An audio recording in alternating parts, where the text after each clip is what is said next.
lecture in front of you. And today I'm here to share you some important things from class 1st English. I hope you guys remember that I made a challenge to complete 365 days video for speaking in English. But in between days I'm breaking the consistency. But from today on I promise myself to continue with the consistency. I think I have completed day 5 and it is the day 6th one.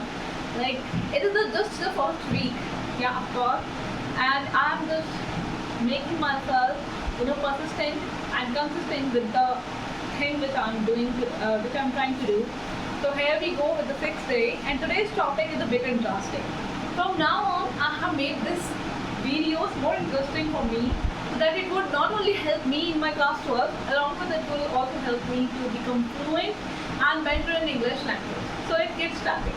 So the topic which I discussed in the last video, and I'm going to continue it here.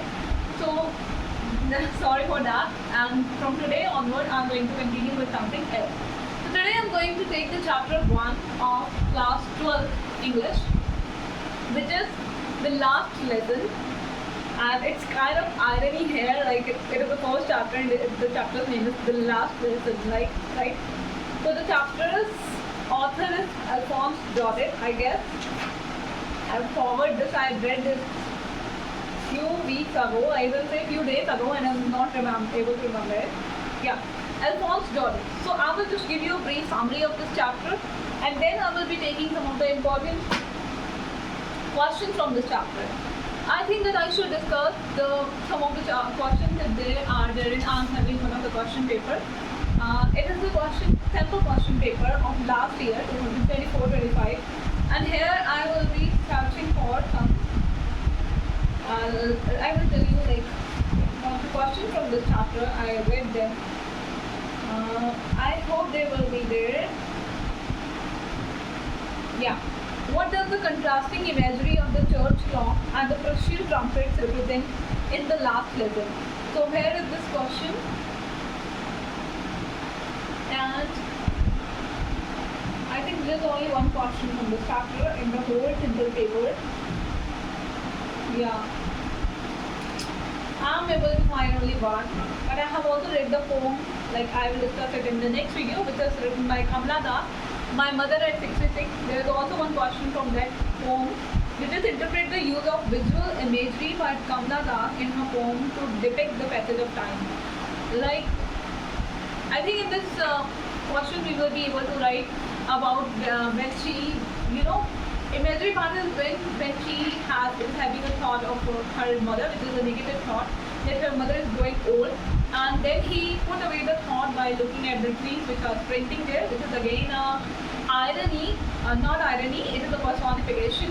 And one more point, yeah, many children were coming out of their home. This is also, kind of imagery is there. So I think that point will be there in this question.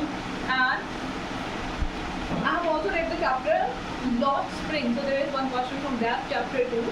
Identify an instance of hope or resilience in Lost Spring and analyze how it reflects one of the story's themes.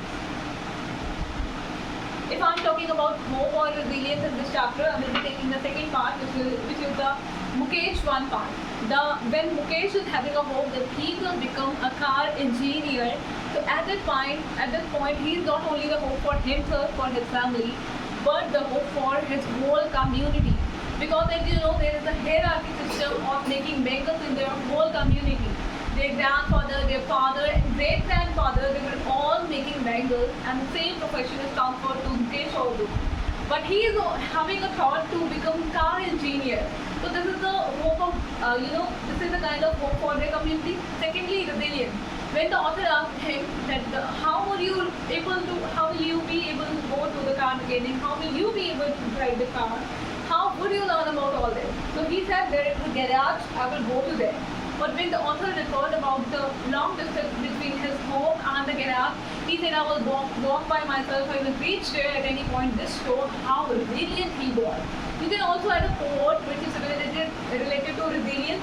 Anything like if you are resilient, you will obviously be able to achieve success. You can add quotes by yourself. You can relate it with the real life and the story too. Don't, like I have seen I'm too a student and this is my own mistake.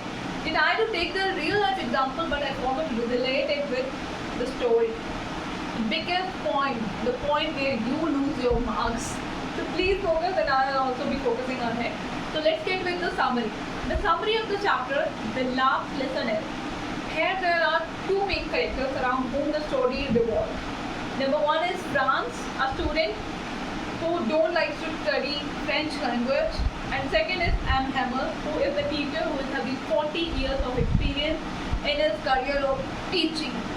So what happens one day, when Franz was not feeling like going to school, he thought that he should skip the school.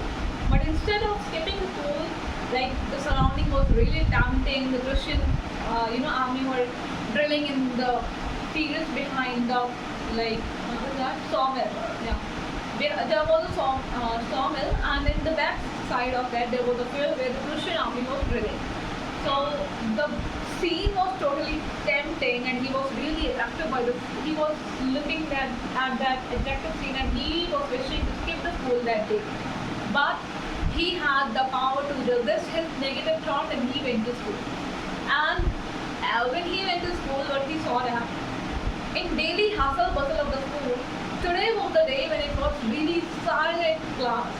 All the when we go to school, what happens? We see that there are sounds of tables, like children are shifting their table and chairs here and there.